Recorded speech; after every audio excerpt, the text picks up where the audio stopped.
Siema, siemanko, Konrad z kanału Siemaszko Lab z tej strony. W dzisiejszym odcinku wracamy do moda, wracamy do kart graficznych, do nie byle jakiej karty, mimo że to seria 2000, to karta nie jest byle jaka, ponieważ to jest 2080 Ti. Bardzo mocna karta, bardzo szybkie pamięci, bardzo dużo pamięci przede wszystkim, bo mody robimy właściwie po to, żeby używać ich potem do AI, do LLM i różnych innych, natomiast bardziej pod kątem sztucznej inteligencji niż do gier. I tutaj zwiększamy pojemność tej karty, bo nominalnie ma już, jak wspomniałem, 11 giga pamięci w 11 kościach, czyli dużo lutowania. I zamieniamy te kości 1-gigowe na 2-gigowe, co pozwoli nam rozbudować tę kartę do 22 GB VRAM, czyli naprawdę zacna ilość już naprawdę bardzo fajna ilość pamięci.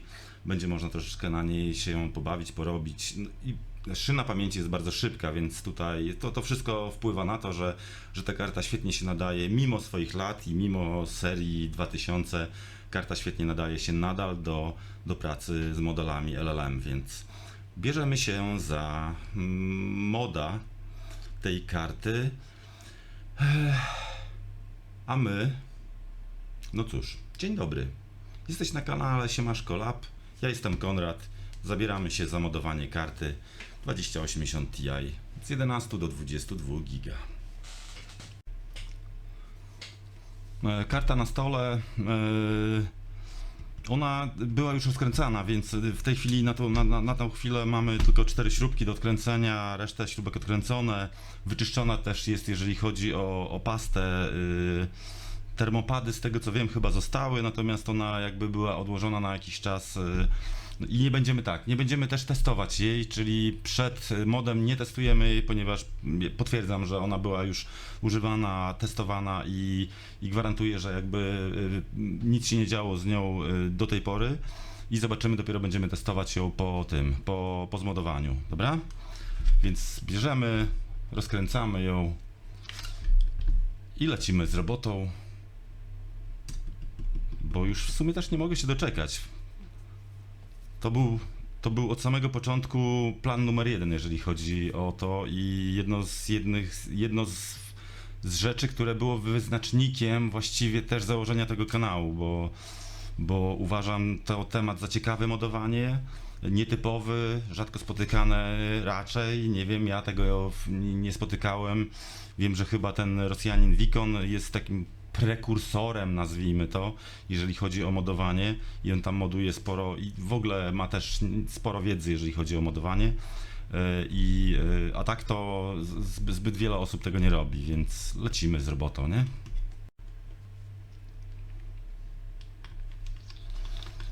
To dosłownie chwila, bo to cztery tylko śrubki skręcona, żeby się nie rozpadła.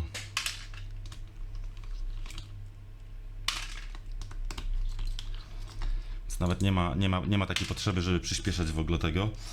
4 plus 2, bo jeszcze śledź, właściwie śledź to dobra, to za chwilę.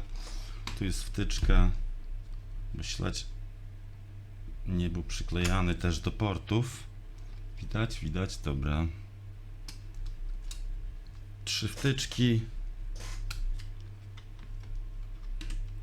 od wentylatorów.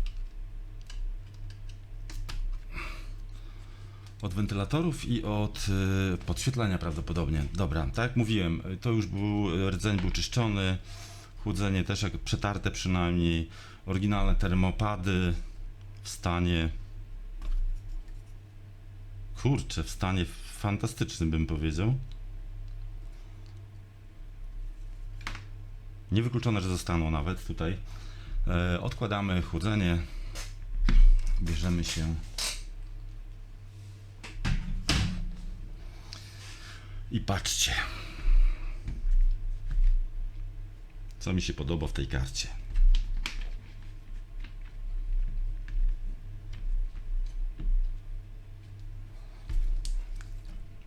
Liczymy. 1, 2, 3, 4, 5, 6, 7, 8, 9, 10. Pusto. 11 kości. Naprawdę Szkoda, że tutaj nie ma tej kości, nie ma możliwości. To nie jest tak, że sobie zalutujemy i będzie to działać. GPU GPU ma takie dane w sobie, które nie da się ich modyfikować i zapisane jest to, że nie obsłuży, żebyśmy nie wiem jak bardzo chcieli, nie wiem jak bardzo modlili się, nic to nie da, 11 kości jest maksymalnie. I tak fajnie, że te kości 1-gigowe, które są, zamieniamy na 2-gigowe, więc i tak podwajamy jakby pojemność tej karty z 11 do 22 giga. Będzie sporo, nie? Będzie sporo też pracy mimo wszystko, bo 11 to nie 8, nie 6, tu będzie trochę będzie roboty. Więc szkoda czasu, bierzemy się do roboty.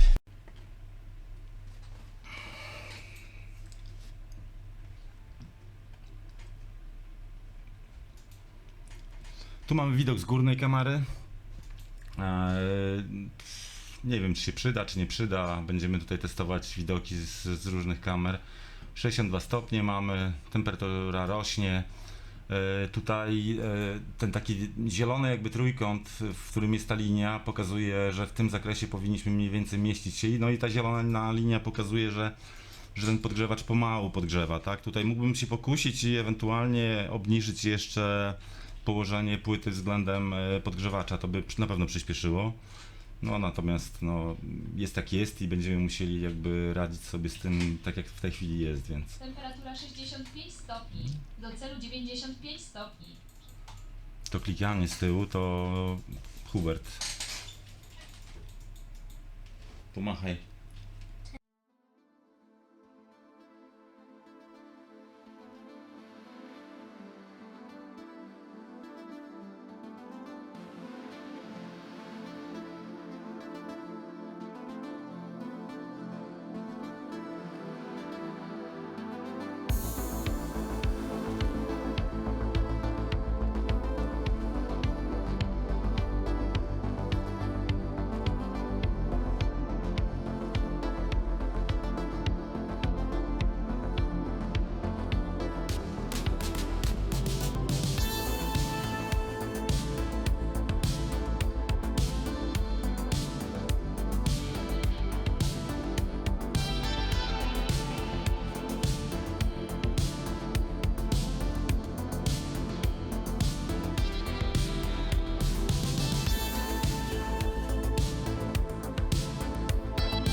Tak, z ciekawości pokazuję jeszcze, jak kości wyglądają po wylutowaniu, bo to są kości Samsunga. Nie wiem, czy wspominałem, może nie wspominałem. I będziemy zamieniać na kości również Samsunga. I po wylutowaniu one są oczywiście brudne, mają cynę i tak dalej, natomiast ja tego czyścić nie będę. Jeśli będzie potrzeba, oczywiście można je wykorzystać ponownie, te kości, ponieważ one w miarę sprawnie zostały wylutowane, przebarwień nie mają brązowych. Gdyby była użyta zbyt duża temperatura, to tutaj te kości nie byłyby zielone, tylko byłyby brązowe i faktycznie te brązowe kości to śmietnik. Natomiast kości są ok, tutaj też bardzo ładny kolor, o widzicie nawet, że to jest Samsung, bardzo fajnie się akurat pokazało. I to są, przez chwilę się zastanowiłem, bo myślałem, że może to są, nie, dobra, ok. I to są ładnie, dobrze wylutowane kości, one pójdą tam, odłożymy je, być może kiedyś, nie wiem, ktoś z Was będzie potrzebował naprawy. Właśnie, o, tego nie powiedziałem, bo mam laptopa jednego widza, którego, bardzo fajny zresztą laptop, który niestety prawdopodobnie dostał się, nieprawdopodobnie, tylko na pewno, ponieważ to znalazłem pod mikroskopem, pod kątem, widać niestety ciekły metal pod procesorem i tam będzie zdejmowanie procesora, czekam na sito jeszcze do tego procesora, natomiast nie o tym chciałem powiedzieć o tym, że jak najbardziej, jeżeli potrzebujecie pomocy z jakąś naprawą, jeżeli macie karty RTX-a, które dają Wam artefakty, które pod obciążeniem Wam się wyłączają i tak dalej, to są karty, które da się naprawić, naprawdę, więc ja Wam bardzo chętnie pomogę. Ja jestem na etapie początku kanału, więc możemy się umówić nawet tak, że do pewnego etapu ja robię to w kosztach tylko przesyłki, więc i ewentualnie w kosztach materiału. Natomiast jeśli to będzie na takiej zasadzie,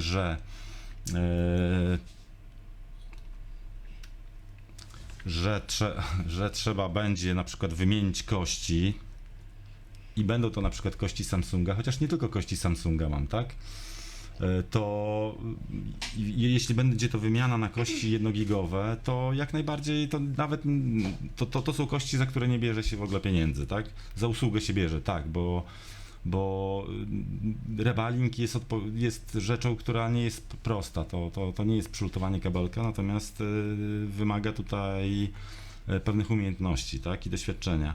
Dlatego tutaj się bardziej liczy za usługę, natomiast tu możemy się umówić, jeszcze pomyślę do jakiego etapu, może do 1000 subskrypcji, że do momentu, kiedy kanał nie osiągnie 1000 subskrypcji, wszelkie naprawy będą w ramach pomocy koleżeńskiej, sąsiedzkiej, nazwijmy to, takiej, za którą nie będzie pobierana opłata. Jeśli będzie potrzeba zamówienia jakichś części, to oczywiście części jakby w zakresie właściciela danego urządzenia. Natomiast za usługę nie będzie liczone i możemy się w taki sposób umówić, że będę Wam też pomagał i dzięki temu będziemy nagrywać też materiały z Waszymi sprzętami. O, myślę, że to uczciwe rozwiązanie i uczciwy pomysł. Więc macie karty szczególnie, będziemy naprawiać. Laptopy też. Tak? Tak, No. Będziesz moim kurierem, nie? tak. Będziesz przynosił mi laptopy. No bo tu Hubert ostatnio, jeszcze tego odcinka nie widzieliście, bo ten odcinek to właśnie jest z tym laptopem widza, który właśnie ten ciekły metal pod procesorem, będziemy podnosić ten procesor, to no, zobaczycie, zresztą nie będę sprzedawał. Taka fajna scenka. Tak? Tak. Dobra, robimy tutaj przerwę, bo jest godzina 20. Musimy zrobić kilka rzeczy jeszcze. Obowiązki domowe wzywają, kolacja. Ja Huberta położę, a potem ja wracam i dokończymy pracę. Także do zobaczenia.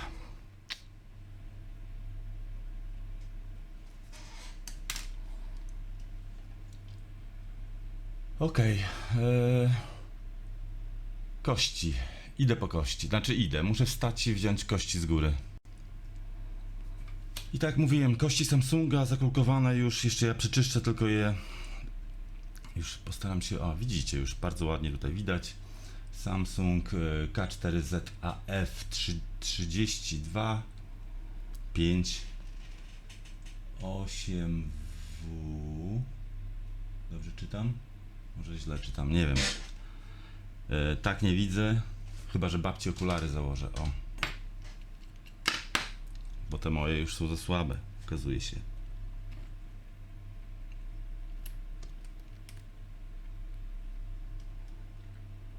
K4ZAF 3258M HC14. Dziękuję babci za okulary.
Dobra, mamy przygotowane, ułożone kości. Warto tutaj się nie śpieszyć, warto jest tutaj się dokładnie to zrobić, bo zdarzały się sytuacje takie, może nie przy kościach, ale przy wlucie na przykład GPU, że nierówno ułożone może spowodować, że przeskoczy o jedną jakby linijkę, ścieżkę. No i mamy problem, bo trzeba ściągać, wszystko robić na nowo i to nie jest fajne, że jak układanie na przykład 3303 kulki na GPU, chyba robiłem 2070, jeżeli dobrze pamiętam. Dobra, ułożone, podgrzewacz, podkręcamy temperaturę, może uruchomimy profil jakiś, a zrobimy. Uruchommy profil i robimy wlot kości.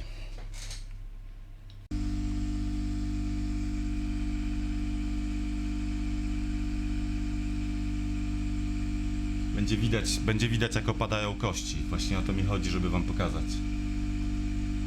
Widzieliście jak opadła kość?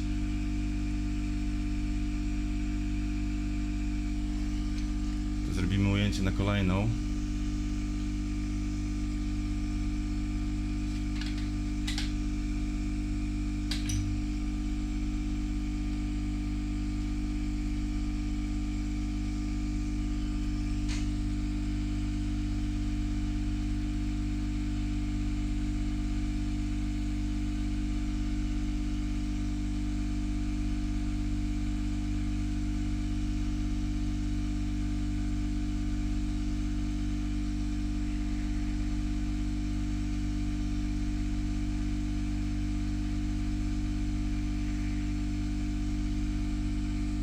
Dobra.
I co?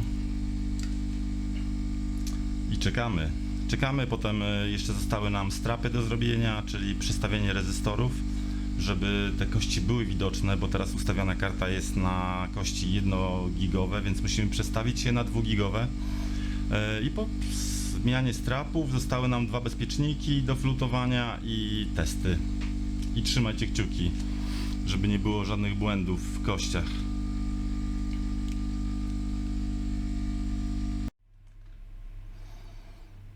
Strapy. Czy oby na pewno? A może byśmy zrobili jedną rzecz, którą zapomniałem w sumie, bo w końcu nie modowałem dawno karty. Co po przelutowaniu kości powinniśmy zrobić w pierwszej kolejności? Żeby nie dodawać sobie jeszcze więcej roboty. No właśnie, macie rację. Musimy przemierzyć przede wszystkim te kości, bo pozostałe cewki znaczy nie mierzyliśmy tego wcześniej, natomiast nie mierzyliśmy dlatego, że karta ta naprawdę działała, funkcjonowała dobrze, więc nie było takiej potrzeby, żeby mierzyć tych cewek. Natomiast po modzie musimy zmierzyć cewkę, jeżeli chodzi o zasilanie VRAM, więc jedziemy, co? Czekajcie, włączę wam miernik, a to jest na stopnie ustawione. To przejdźmy sobie na zasilanie. Tylko pytanie, gdzie tu jest? Tu pewnie, co? Jak myślicie? Czekajcie, już wam pokazuję. Tu mi się wydaje, że będzie strefa zasilania pamięci, bo tu są fazy procesora. Prawdopodobnie fazy procesora. Raz, 2, 3, 4, 5, 6, 7, 8, 9, 10, 11, 12, 13. Raz, 2, 3, 4, 5, 6, 7, 8. Jak pamiętam, chyba w poprzedniej karcie mierzyłem, to powinniśmy trafić na to. I trzymajcie kciuki, żeby tutaj nie było zwarcia, proszę. To co? 3, 2, 1. I jest dupa. I jest dupa, chyba że to jest, ale to nie pasuje ani na... Nie jest dobrze. Witaj, jesteś na kanale Siemaszko Info i właśnie żeśmy nie zrobili moda. Będziemy musieli poprawiać coś. A co? No będziemy musieli usunąć zwarcie, które jest nie wiadomo gdzie teraz. Ponieważ na kościach mamy zwarcie. I się skończy tym, że trzeba będzie prawdopodobnie zdjąć te wszystkie kości, nałożyć kulki, o czym mówiłem, że nie będzie trzeba nakładać kulek, ponieważ układy są już zakulkowane. I się wymądrzałem, mówiąc o tym, że trzeba być ostrożnym, uważnym, robić to dokładnie, spokojnie, bez pośpiechu. Bo jak nie zrobisz to dobrze raz, to będziesz musiał zrobić 2 albo 3. Jest dzisiaj niedziela i ten materiał ma wyjść dzisiaj. Nie lubię tego. Nie lubię. Idę sobie. Wylutowałem jedną potencjalną kość, zwarcie nie zeszło, ale chyba znalazłem przynajmniej jedną zwartą i rzeczywiście to jest na linii zasilania. Tam jest trochę głupio, że masa jest bardzo blisko zasilania, znaczy głupio. Tu nie ma widełek tak naprawdę. Są tam pola masowe, które są obok siebie i one mogą się teoretycznie połączyć. Natomiast tutaj zawsze idziemy w tym kierunku, żeby to było dobrze zrobione, więc tutaj nie ma jakiegoś wytłumaczenia, nie? Słuchajcie, pokażę wam to. Tempami od siebie, ale tutaj jest kulka i tu co, wyrwany ząb? Nie, tu stąd cyna wpłynęła pod kulkę zasilania, no i mamy tu zwarcie, no i koniec i kropka. Dobra, nie jest źle. Bywało gorzej. Jeszcze raz, miernik, teraz już mamy, jaka tutaj będzie temperatura? No, jakieś 40 stopni powiedzmy. Czyli zakładając 22 ohmy mniej więcej, ale to tak, bo to pamięci No tak, nie może nam oporność spaść poniżej 20 ohmów, bym tak powiedział. I wszystko, co powyżej 20 ohmów, to powinno być na plus dla tej karty. A musi być, bo przecież ta karta, no chyba, że w trakcie tutaj prac już coś się wydarzyło negatywnego, coś się źle zrobiło. Tu. Także już szybciutko wchodzimy na cewkę. No, okej, dobra. Czyli to nie chodzi o to, że przesunęliśmy jakiś element czy coś. Rzeczywiście coś się musiało wydarzyć pod którąś, znaczy na pewno pod którąś z tych trzech ostatnio wylutowanych kości, to na 100%, ale to niewykluczone, że między innymi coś pod którąś jeszcze inną. Natomiast wiecie co, to daje mi tak, to chyba jest takie troszeczkę utarcie nosa dla mnie, z tego względu, że aż się przyłączę, że raz tylko udało mi się wlutować pamięci, które miały zalutowane już kulki. Tylko raz. Pierwszy raz, że było śmiesznie, mój pierwszy mod 2060 Super, udało mi się położyć 8 kości, wlutować i od razu zadziałało. Raz tylko. Natomiast to jest już kolejna moja karta, która pokazuje, że nie warto jest trzymać tych kulek oryginalnie zalutowanych. Chociażby pewnie też dlatego, że dzisiaj wnioskuję, że ta jedna kość, która nie miała w ogóle jednego pada, to może też pokazywać, że po pierwsze, czy one były. Nie, no one były osuszone, te kości, nie miały wilgoci w sobie, więc na pewno to nie wilgoć. Natomiast pad pokazuje, że ta albo cyna. Nie, dobra, okej, już nie chcę się rozgadywać. To mi dzisiejsza sytuacja, a wcześniejsza już również, tylko człowiek jest taki uparty niestety i idzie tą swoją drogą, dopóki się nie potknie i przewróci kilka razy, żeby się czegoś nauczyć, więc to jest moje kolejne potknięcie i znowu się przewróciłem, żeby nauczyć się, że kolejnym razem, jak będę robił kartę, to zdejmuję te kulki, które są i zakładam swoje bezołowiowe kulki, które spowodują, że nie potrzebuję tak wysokiej temperatury chociażby na to, żeby potem je przylutować, więc elastyczność kulek ołowiowych też jest wyższa niż bezołowiowych, więc same jakby plusy. No i to oglądanie materiałów innych, czy Szymona, czy no.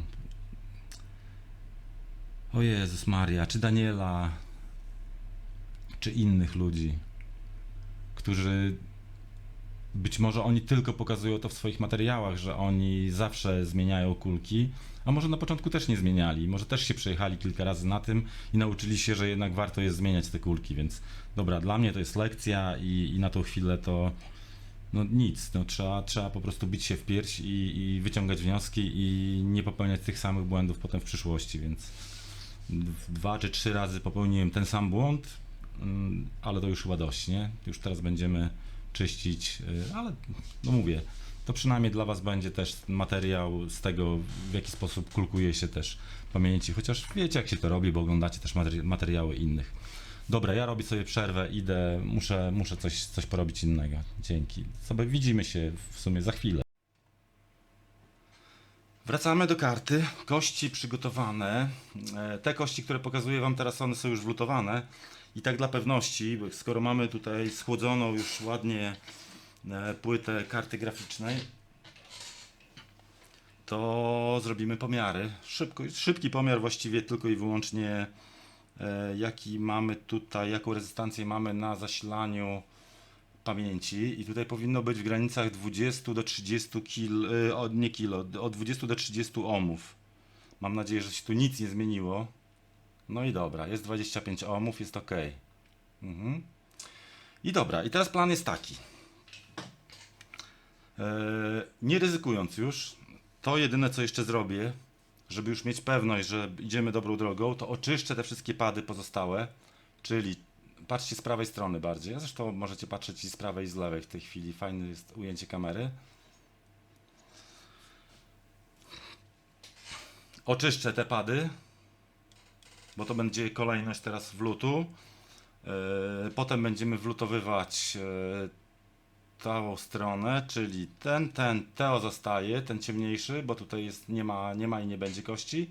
I tu ostatnie pole na kość 11, ale na tą chwilę zaczynamy tą pracę od tej strony i oczyszczę teraz dokładnie, tak jak robiłem to z kośćmi. Wtedy jest pewność, że kość opadając opadnie równo, nie przesunie się nam w żadną stronę.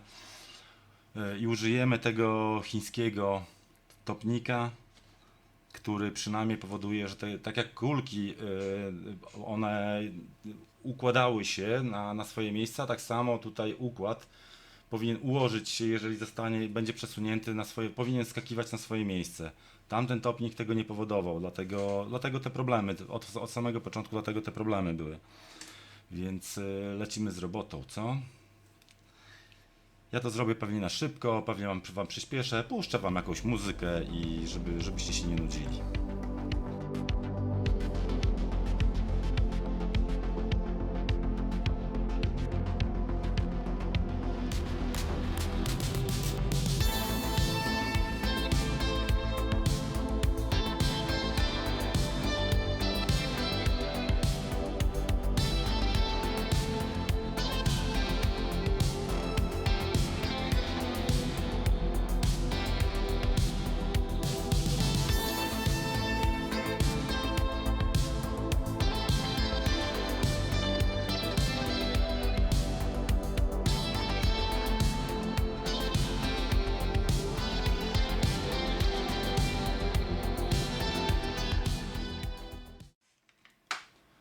Dobra, dwie kości ostatnie. Wlutowuję je razem. Znaczy razem, w sensie, że jednocześnie. Co nie jest nic nadzwyczajnego, bo normalnie wlutowuje się wszystkie jednocześnie. Natomiast mimo wszystko trzymajcie kciuki, żeby tu się nic nie wydarzyło złego.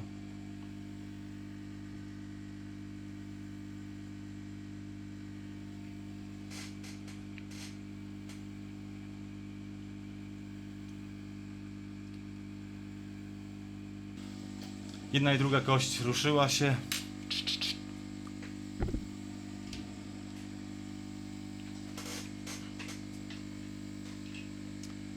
Miernik w łapę.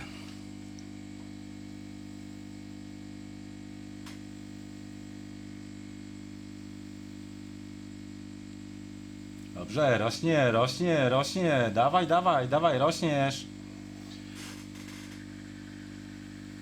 Pomożemy ci trochę w tym rośnięciu. Wyżej. Nie. Wyżej. Nie.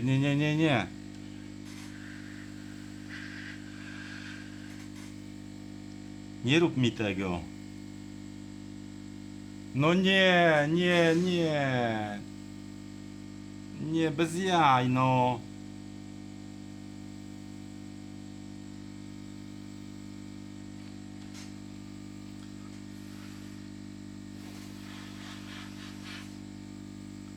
Nie, no już przesądzone, to jest lipa. Lipa.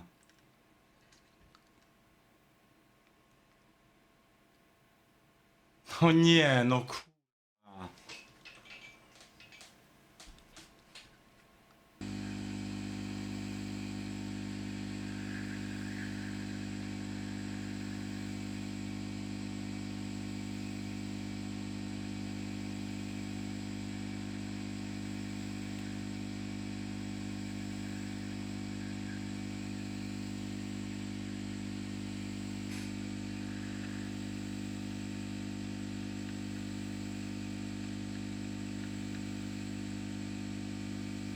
Tak, jeszcze pod procesor.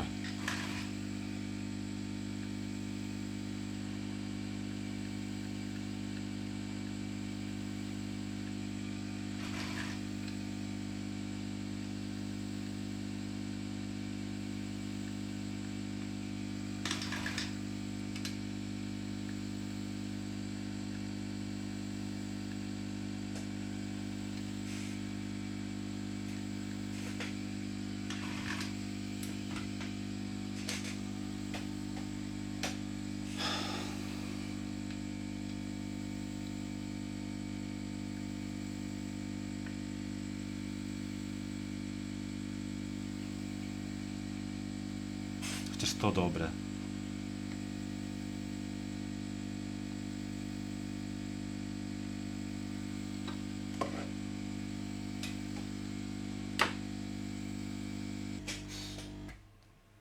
To jeszcze jedno, czyściutka szmatka, nowa.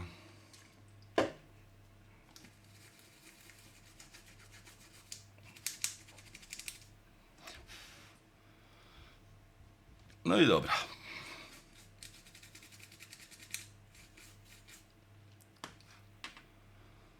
No i taka kość jest gotowa do wlutu, tak? Dobra, jeszcze strapy nam zostały. Strapy nam zostały, które mamy tutaj tak, tu jest lewy narożnik górny GPU. Zresztą można wziąć BoardView i tam wpisać sobie w net strap i wtedy będzie pokazane gdzie. I teraz już Wam pokazuję. W tej karcie strap 0 jest, ustawienie strap 0 jest tutaj. I tu jest tak, prawa strona to jest strap 0 stan niski.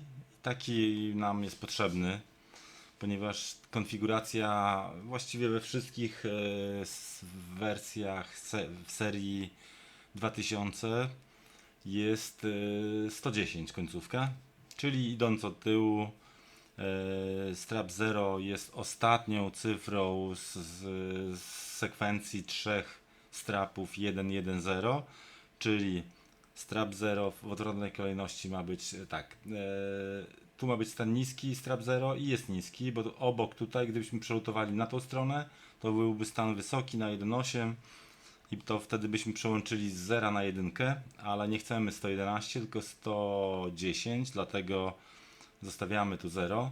Natomiast to jest strap 1 i tutaj on jest wlutowany w stan niski, a tu będzie stan wysoki jego. Czekajcie, żeby lepiej to Wam pokazać. Tu. To jest stan wysoki, tu jest stan niski strapu 1, więc biorę lutownicę, mieszam cynę ołowiową, niskotopliwą.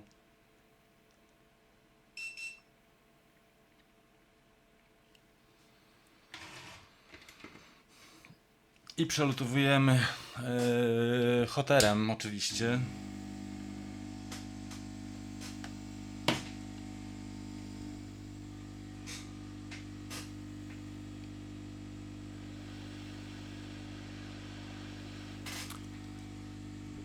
Tu musimy uważać na ten kwarc, żeby go tutaj nie uszkodzić, więc lepiej tutaj gdzieś bezpośrednio nie dmuchać na to.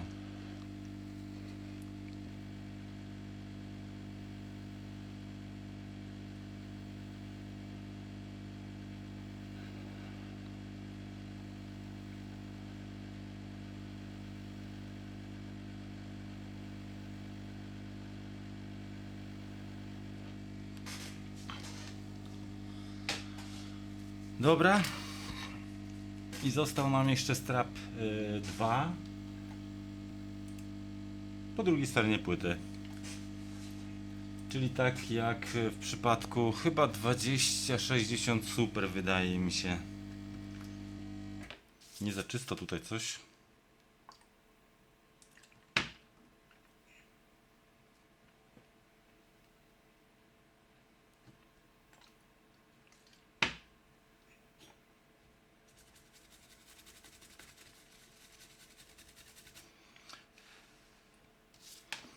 Dobra, i strap numer 2, który ustawiamy w stan wysoki, ponieważ chcemy 1.1.0, jest tutaj.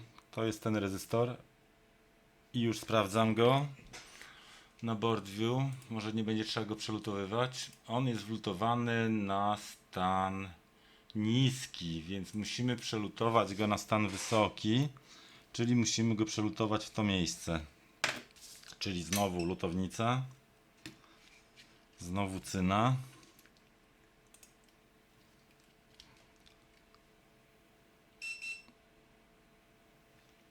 Tu już miejsca trochę mniej. I co, obrócę sobie to, bo tak jak mówiłem, trzeba pomagać sobie, a nie przeszkadzać. Tu.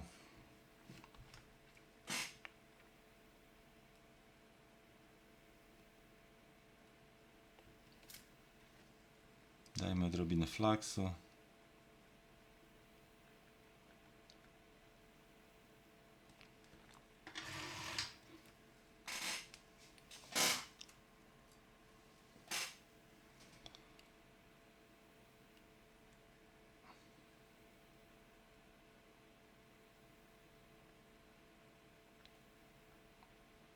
No i dobra.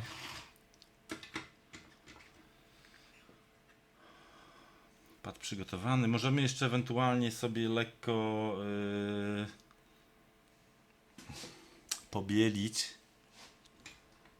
pady rezystora. Będzie łatwiej nam i szybciej wylutuje się.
No on już nam ładnie sam skoczył.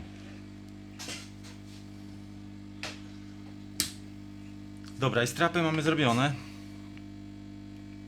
Można odrobinkę oczyścić tu jeszcze.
I co?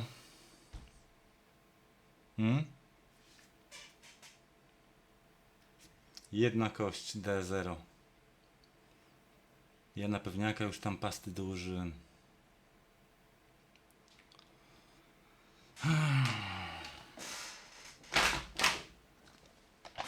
D0.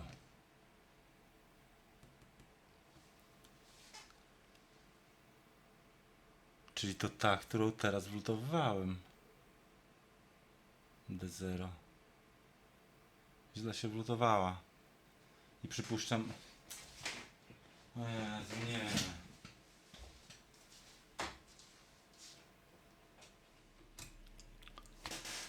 I to, co mamy teraz do zrobienia, to mamy kartę, mam kartę w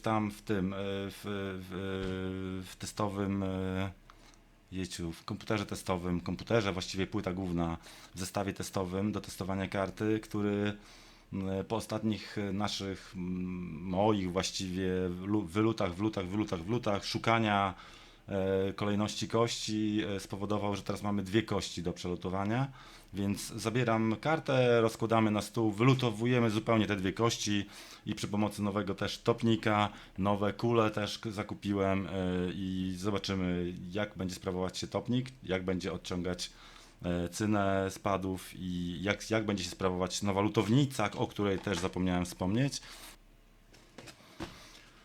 Lutownica, jak to OSS Team, tutaj już wreszcie, czego niestety nie miałem w T12, to w tej wersji już jak rączkę odłożymy na stojak, to ona automatycznie się wyłącza. Nie muszę tam, wcześniej miałem w T12 skonfigurowane czasowe wyłączenie, bo sama rączka miała tą funkcję wykrywania, jak się poruszyło rączką, to wtedy to działało, jak się odkładało, po jakimś czasie się rozłączało, natomiast w tej wersji już jest tak, mam nadzieję, bo nie sprawdzałem, ale tak wstępnie czytałem, że moment odłożenia rączki na stojak powoduje wyłączenie się automatycznie. To oszczędza, to tam już nie mówimy o prądzie, ale przede wszystkim oszczędza groty przed zużywaniem się nadmiernym, więc nie wiem, mam robić unboxing czy nie, chcecie to zobaczyć, tą lutownicę jak ona wygląda, jak przychodzi spakowana, na szybciutko wam to pokażę, bo właściwie ten materiał nie jest zupełnie o tym, a zupełnie o czymś innym. Instrukcja, karta gwarancyjna na bok, to tam jest lżejsze, więc tu pewnie będzie lutownica, tam będzie pewnie stojak. Lutownica rozmiarów takich samych, właściwie niczym się nie różni od T12, tak mi się wydaje, zaraz porównamy. Fajnie, że mamy dodatkową gumkę, którą tam też miałem, więc już będę miał dwie. Ona się przydaje nie tylko do wyciągania grotów, ale też do lutowania, bo ona jest odporna jako tako na temperatury. Trochę się odkształca w trakcie, ale ogólnie jest spoko. Kabel zasilający wraz z uziemieniem.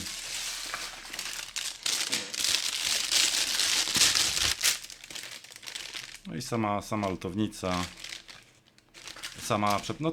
Sama stacja lutownicy trochę inaczej wygląda.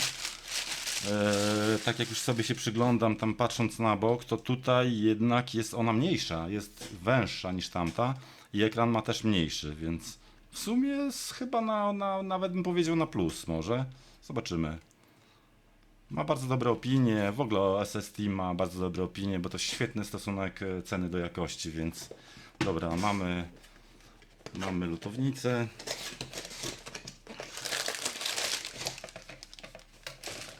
A tu powinno być prawdopodobnie rączka i no tak, mamy. To już tak, bo to czego nie mam u siebie, to że tu siedzi kabelek do podłączenia do stacji, czyli kabelek, który jest podłączony, ma czujnik zaparkowania rączki, więc jak tutaj jest ta wersja taka, że jak rączkę włożymy w stację, czego nie mam w tej swojej starej, to ona powinna wyłączyć rączkę od pracy, a podniesienie znowu uruchamia podgrzewanie tej rączki. Bardzo, bardzo, bardzo fajne i przydatne.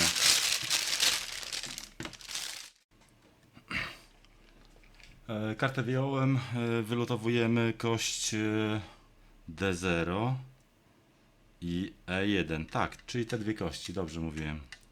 Zdejmujemy je i nowy flaks, nowe kulki i mam nadzieję, że zapominamy w ogóle o problemach.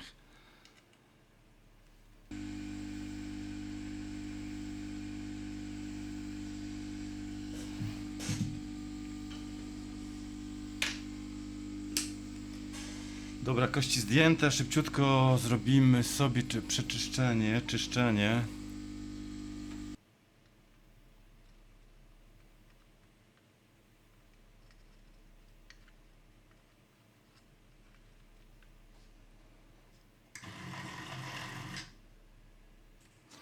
Ja nie chcę używać wysokiej temperatury, tu jest i tak 330 stopni, co prawda przy tym odbiorze ciepła z tego PCB to jest, no tak, ale jest ok, jak widać.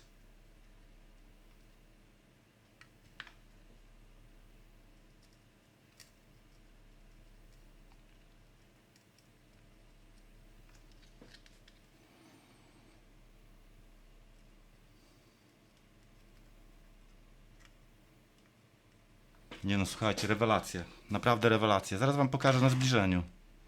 Odkładam, się wyłącza. Jak szybko? No, to studzenie jest.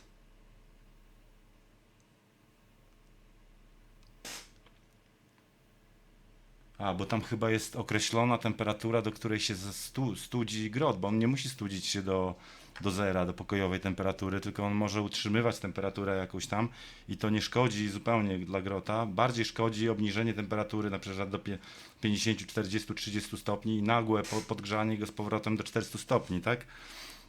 A utrzymywanie go w temperaturze powiedzmy 200 stopni nie powinno mu jakkolwiek szkodzić. Czekajcie, ja to szybciutko oczyszczę.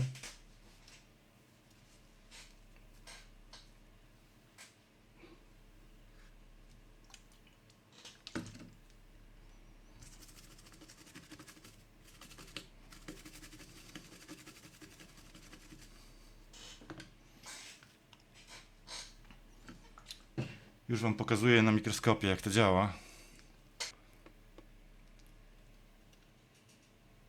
No i co? Są oczywiście jakieś tam pozostałości jeszcze, ale to przecież ja to zrobiłem bardzo szybko i nawet nie używałem mikroskopu sam do tego, żeby patrzeć i analizować to oczyszczenie. Tu może warto byłoby troszkę zabezpieczyć solder maską, ewentualnie, ale kurczę, no, o czym my tu mówimy, nie?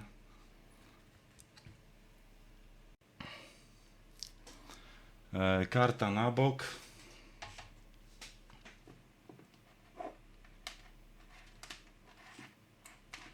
Bierzemy jeden ze stolików, taki oklejony, bo będę pojedynczo robił. To są dwie kości do przelutowania, więc nie będę tu szalał.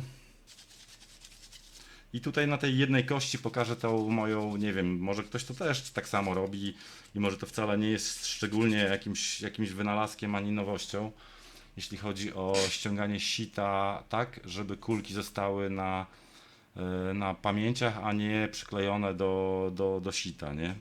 No, co nie zmienia faktu, że sito musi być czyste, wyczyszczone przed każdym kulkowaniem. Dobra, kość.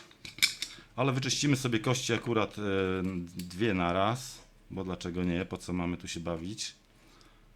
Ok. I co? I tutaj może też sobie użyjemy mikroskopu,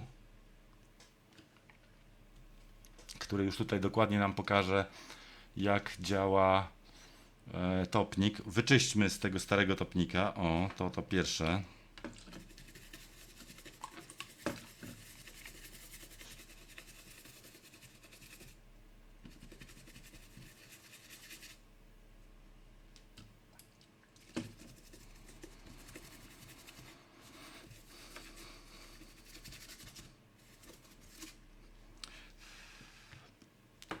Dobra, biorę mikroskop.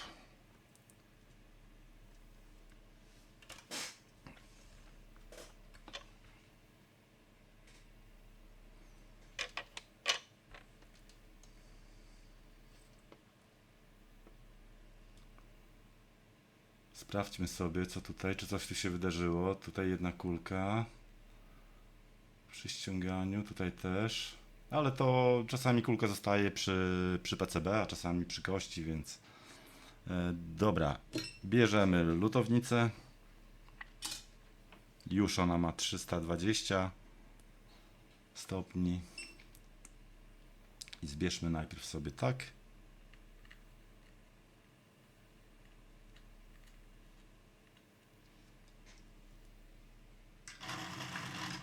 To burczanie to czyścik, taki automatyczny czyścik.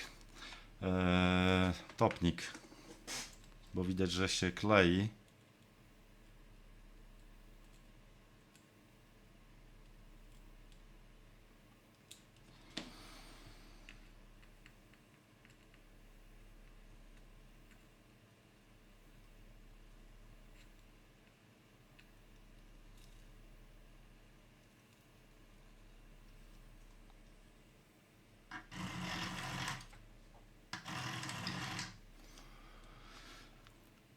No i dobra, mamy tak trochę wstępnie jakby zebraną cynę a jeszcze tą soczewkę muszę zrobić, żebyście mieli lepszy widok. Ja nie dam rady już dalej oddalić, więc bardzo Was przepraszam za to.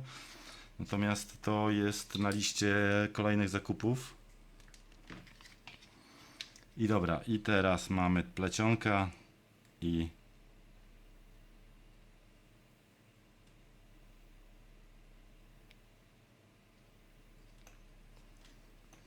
Ja zrobię od razu całość i potem przejdziemy do takiego jakby podsumowania, czyszczenia tych pamięci.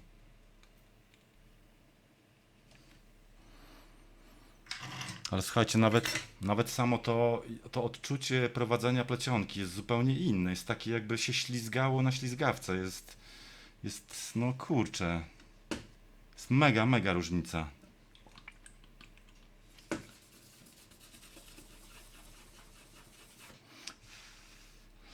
No i dobra. I co wy na to? Czy nie mogło być tak od porządku? I sobie rozprowadzamy. Nie za dużo i nie za mało, to już wiecie, nie?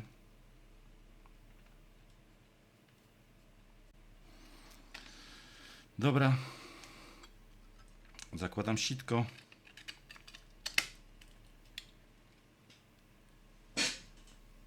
Wkładamy na magnes.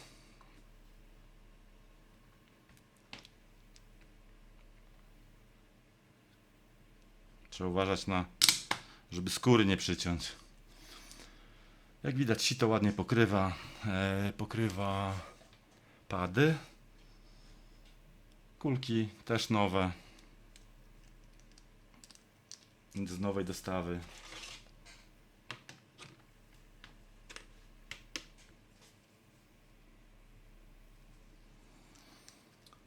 Ja po tych padach wiecie jak robię, bo to są, nie wiem, właściwie to można potrząsać i tak dalej, ale to się jakby rozjeżdżają mocno kulki na boki, nie?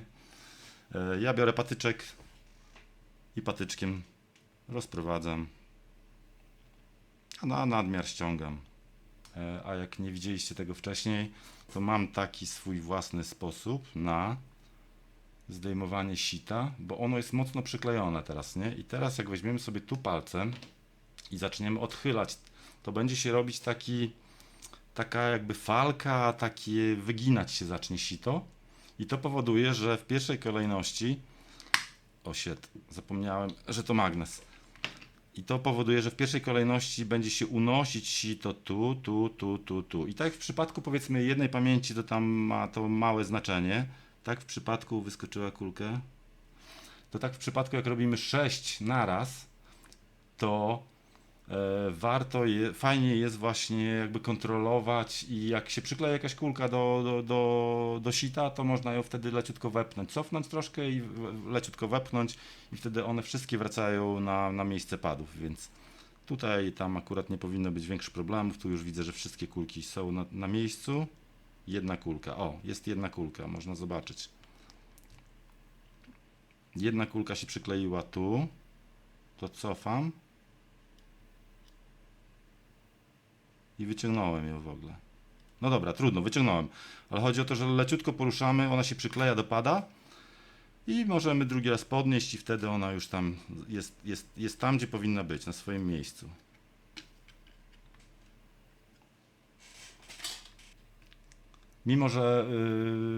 Mimo że kość była czysta i że pilnujemy tego, żeby flaks nie wchodził pod kość, ponieważ może wystrzelić w trakcie grzania, to jak jest taka możliwość, to można ją unieść tak, żeby ona nie leżała tam zablokowana w tym. Lekko na bok na przykład. Jak się da. To już jest lekko uniesiona, nie jest przyklejona tam do dołu. No i teraz co? Hot i taniec kulek.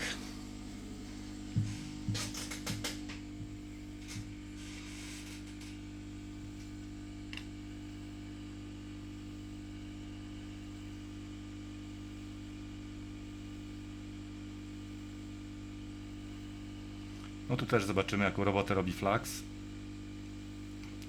Ale już widzicie, że bardzo ładnie kuleczki na miejsce wskakują. Nie odparowuje tak szybko jak tamten.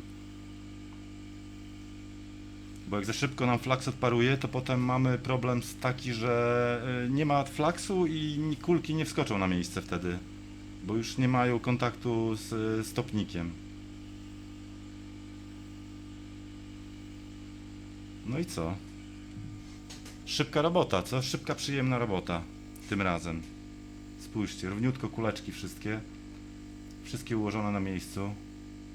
Już wstępnie lekko odparowane mimo wszystko, czyli tak bym powiedział, że niemalże w sam raz wszystko się odbyło. Kulki już zastygły. Za chwilę będzie można je oczyścić.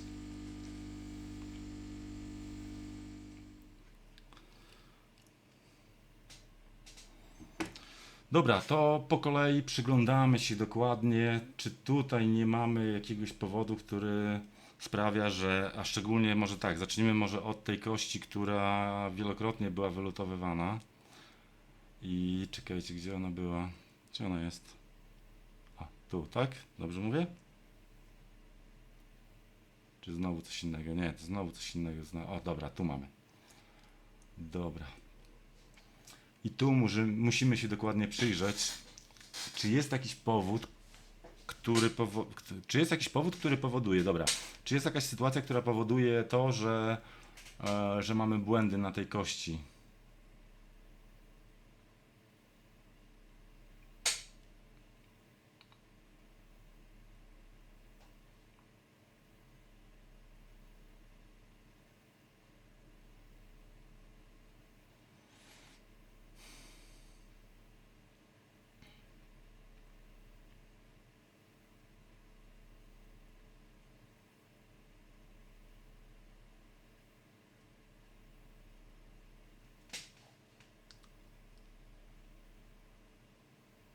Tu ten rezystor można byłoby dolutować chyba, co? Widzicie go? Ale wiecie co? Nie, inaczej. Sprawdźmy to, bo to teraz tak, może tak, a może nie, to lepiej znaleźć przyczynę, czy na pewno to było to, bo to jest rezystor, to nie jest kondensator. Gdyby to był kondensator, za przeproszeniem pies go trącał, tak? Tu kondensator nie wyrządzi tutaj takiego problemu typu braku komunikacji. Znaczy nie te kondensatory, które tu są. Natomiast rezystor, a jak najbardziej sobie zrobimy tutaj tak, podniesiemy mikroskop.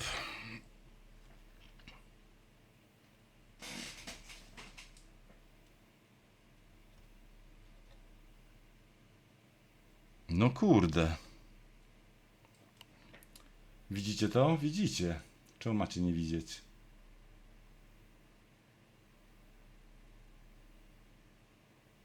Tu jest olbrzymia szansa, możliwość taka, że on jest w ogóle niezalutowany.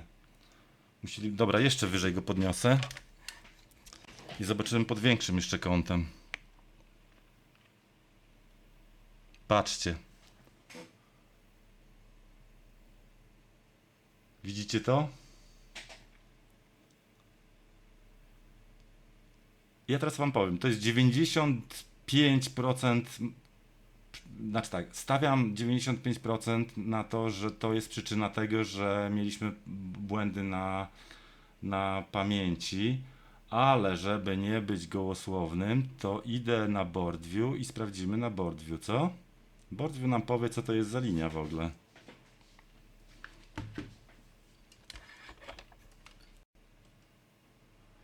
I tak, posiłkując się oczywiście wiedzą nie własną, tylko pobraną z internetu, to jest, co to jest ZQ w ogóle? To jest precyzyjny rezystor, który odnosi się do masy, na podstawie którego gość kalibruje impedancję driverów wyjściowych i ODT.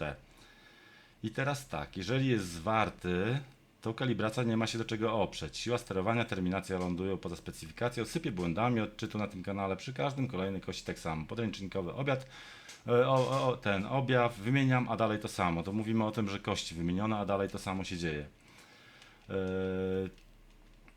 Natomiast tu chyba coś źle przeczytałem, bo nie zwarty, tylko otwarty. Otwarty ZQ. Nie zwarty, tylko otwarty. Jeżeli jest otwarty, to kalibracja nie ma oparcia, nie ma oparcia o GND, o masę.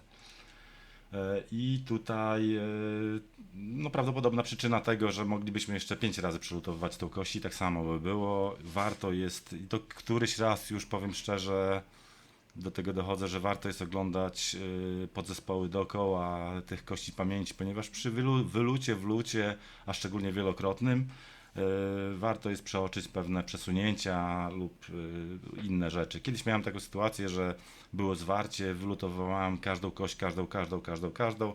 Po wylutowaniu ostatniej kości okazało się, że dalej jest zwarcie i okazało się, że kondensator miał zwarcie, więc zanim cokolwiek wylutujemy z kości, to warto jest obejrzeć dookoła, jak to wygląda. No to ja kolejny raz uczę się na własnych błędach, więc nie wiem, czy wy będziecie musieli, czy będziecie się słuchać, czy nie. Oglądajcie dookoła kości te wszystkie podzespoły. Lutujemy to, nie ma na co czekać, mamy to wszystko już przygotowane. Lutownica jest, gdzieś miałem nawet cynę w palcach, w ręku, też mam. Kolba za chwilę się nagrzeje, nowa, już ma 300 stopni.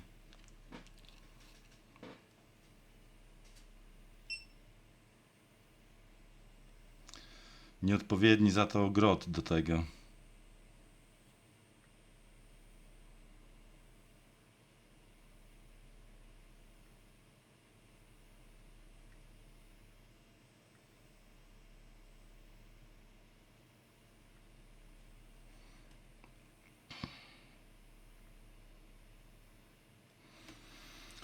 I tutaj tylko on wisiał w powietrzu, nie? To musimy go leciutko docisnąć.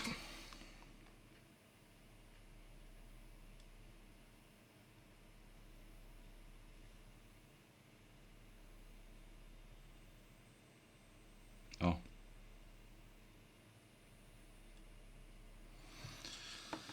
Teraz się przykleił do pada i damy jeszcze trochę. Damy topnika. Naszego super topnika. Będziemy od dzisiaj nazywać go super topnikiem. Nie śmiejcie się ze mnie, albo śmiejcie się. Śmiejcie się z moich trzęsących rąk.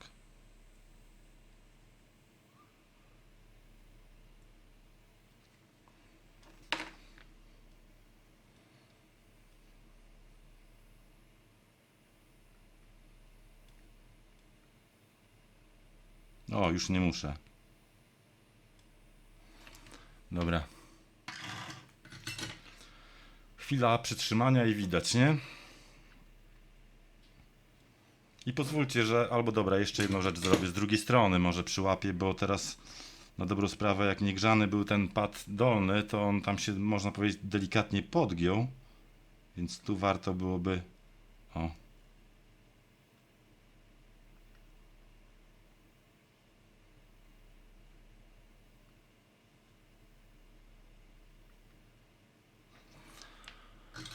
Dobra.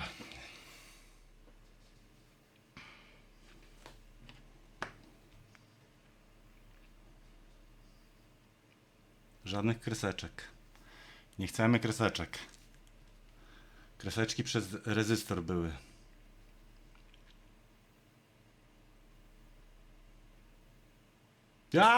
Taniec wreszcie. Ja pierdzielę, 2 tygodnie później. 2 tygodnie później. Pas! Zero błędów. I co? I co wy na to? Co wy na to? 2080 Ti, 22 giga. Ale nie ciesz się przedwcześnie, ponieważ zobaczymy, czy mod okaże się stabilny. A może okaże się, że będzie nam się ta karta wykładać, więc wkładam ją teraz zamiast 2070 Super mod 16 giga. Ta, która idzie do któregoś z was. Ja nie chcę się rozgadywać teraz jakoś zbędnie na to, ja to o tym pamiętam, ja wiem, że naginam zasady tego konkursu, bo 500 subskrypcji już dawno minęło, natomiast czas. Ja nie zapomniałem o tym, przysięgam, naprawdę. Wkładam ją. Widzimy się niedługo. Możemy przejść do podsumowania. A to dlatego, że kartę widzieliście już... Znaczy podsumowania, przepraszam, nie do podsumowania. Możemy przejść do testowania z tego względu, że karta przeszła test mat pamięci, nie daje artefaktów już. Pewnie ten rezystor, ale to już nieważne. Karta siedzi już w komputerze, w którym teraz nagrywam, więc jak widzicie działa. I za chwilę pokażę wam... Będziemy testować. Zobaczymy w Furmarku, zobaczymy GPU-Z, czy GPU-Z pokazuje wszystkie jej parametry. Będziemy patrzeć, jak zachowują się temperatury, będziemy patrzeć, jak zachowuje się Pobór prądu, bo tak jak w 3090 był problem na tej jednej wtyczce i był mały pobór, obniżony pobór, tak tutaj sprawdzimy, czy wszystko jest ok. Od czego zaczniemy? Od tego, że za chwilę.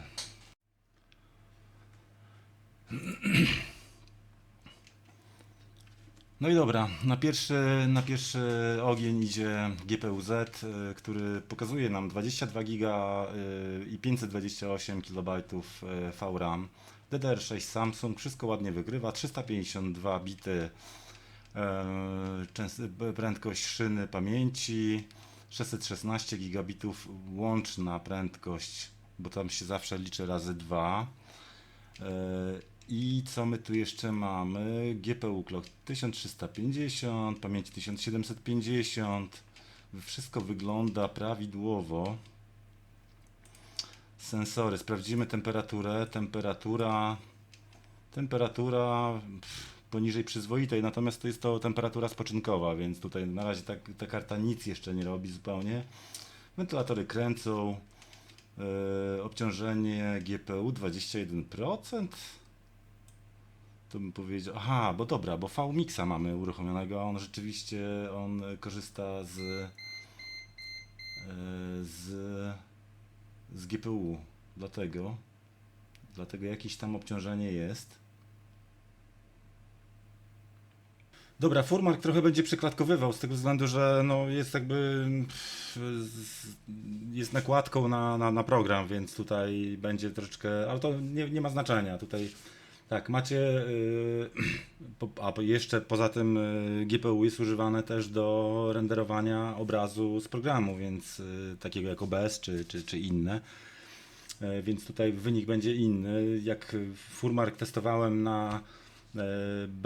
bez nagrywania materiału, to miałem tam ponad 160 fps, tak? Więc, ale to tam już pomijając to wszystko, możecie zobaczyć, że tak, obciążenie procesora maksymalne, temperatura poniżej w granicach 70 stopni, więc naprawdę super, nie? TDP jest ok, wygląda. Pamięć pracuje na maksymalnej częstotliwości, GPU też pracuje maksymalna częstotliwość. Test wygląda, znaczy tak, pamięć nie jest cała użyta w tej chwili, tak? To jest jakby tylko 9% pamięci na tą chwilę. Natomiast to wszystko jakby działa fajnie, naprawdę stabilnie. Ale to czy stabilnie, to musi potrwać trochę dłużej testowanie, z tego względu, że 2070 Super też stabilnie działała, ale jednak okazało się, że przy wykorzystaniu większej ilości pamięci, ja tutaj, właśnie, obciążę te 22 giga większość, znaczy tak, zrobię test obciążając większość pamięci dostępną, czyli te powiedzmy 20 giga, gdzieś na jakiś model LLM wczytamy, użyjemy, każemy mu używać tą większą ilość pamięci, zobaczymy, czy nadal będzie stabilna i to jakby będzie kluczowe w ocenie tego, czy to jest, czy mod jest stabilny, czy nie, ponieważ 2070 Super niestety nie jest, znaczy wydawała się stabilna, powiedzmy do grania, do renderingu, do obróbki wideo i tak dalej, wszystko działało dobrze, ale w momencie, kiedy obciążało się ją większą ilością pamięci, a tam jest 16 giga, to przy użyciu 12-13 giga się restartowała karta, więc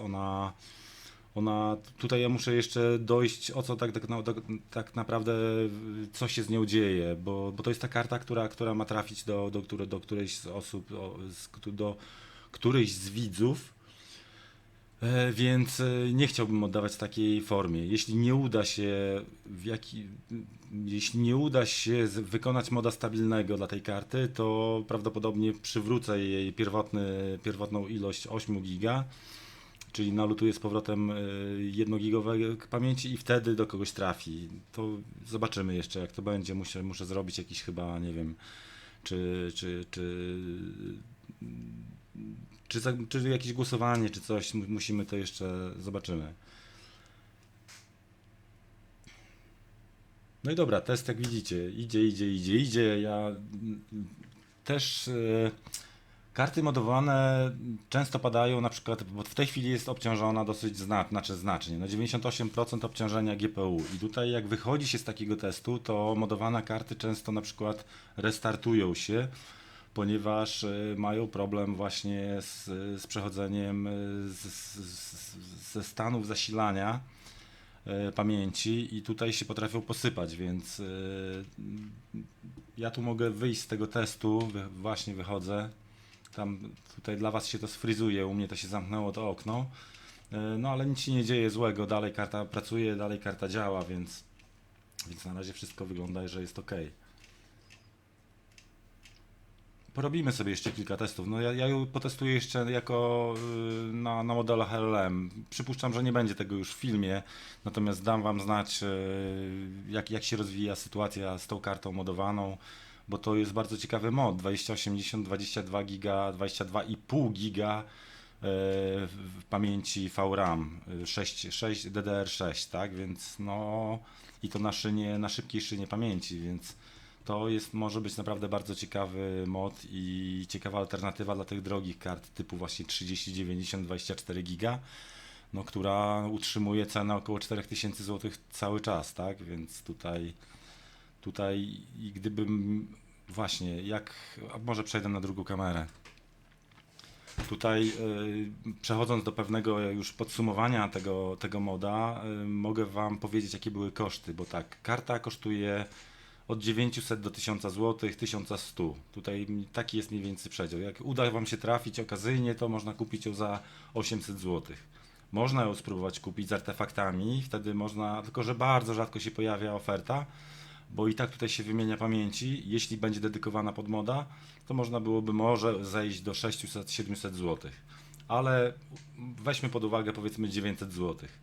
Jest tutaj 11 kości, które na tą chwilę, no kupując nowe, trzeba byłoby wydać około, ściągając z Chin powiedzmy około 80 zł za kość, 70-80 zł za kość, więc tutaj musimy policzyć jakieś około 800 albo około 900 zł drugie, tak? Czyli 1800 zł wychodzi nam koszt produktu, koszt materiału, tak? No i tutaj jeszcze jakby robocizna, jeśli ktoś to robi sam, tak jak ja dla siebie, to ok, tak? To można powiedzieć, że 1800 zł to jest jeszcze dobra cena za te 22 giga VRAM. Tym bardziej, że podobno teraz karty mają iść w górę, czy poszły już w górę, czy pamięci nadal są drogie, więc no to takie te 1800 zł, 1700 zł to jest całkiem fajna jeszcze cena, tak? Ale zobaczymy jak to będzie w praktyce też, tak? Jak 3090 jednak to jest inna generacja karty i tu jest inny też GPU, tu jest też spora różnica i zobaczymy, czy tak bardzo odczuwalna będzie, tak? Zobaczymy, może któregoś razu zrobię porównania. Na razie staram się dogonić czas, bo jestem do tyłu, jeżeli chodzi o materiały do nagrywania, naprawcze, to właśnie losowanie karty 2070 Super, która ma wreszcie do kogoś z Was trafić, więc to wszystko jakby przeciąga się w czasie, więc muszę to wszystko jakoś poukładać. I tutaj będziemy jakby w trakcie używania tej karty będę jakby o niej wspominał i mówił, jak ona mi się sprawuje, jak wyglądają prędkości tej karty i tak dalej, więc na tą chwilę mod został zakończony, czyli 2080 Ti nominalnie 11 giga zyskała 2 razy więcej pamięci, czyli 22 giga, nawet 22,5. I mod, mimo tego, że trwał bardzo długo, to końcowo na tą chwilę uznaję go jako udany. I tyle. I właściwie to kończymy na tym materiał. Jak zwykle bardzo dziękuję Wam za oglądanie, za subskrypcję, za komentarze, za wsparcie. To jest bardzo, bardzo ważne, bardzo, bardzo fajne i to budujące przede wszystkim i zachęcające do nagrywania kolejnych materiałów, więc jeśli podoba Wam się materiał, łapka w górę, bo to poprawia też potem pozycjonowaniu i wyświetlaniu innym osobom w YouTubie. Więc jeśli się podoba, łapka w górę, subskrybujcie. Zapraszam do kolejnych filmów, a na tą chwilę bardzo Wam dziękuję. I pamiętajcie, że byliście na kanale Siema Szkola, ja jestem Konrad i zapraszam Was do kolejnych filmów. Dziękuję bardzo. Hej, dziękuję.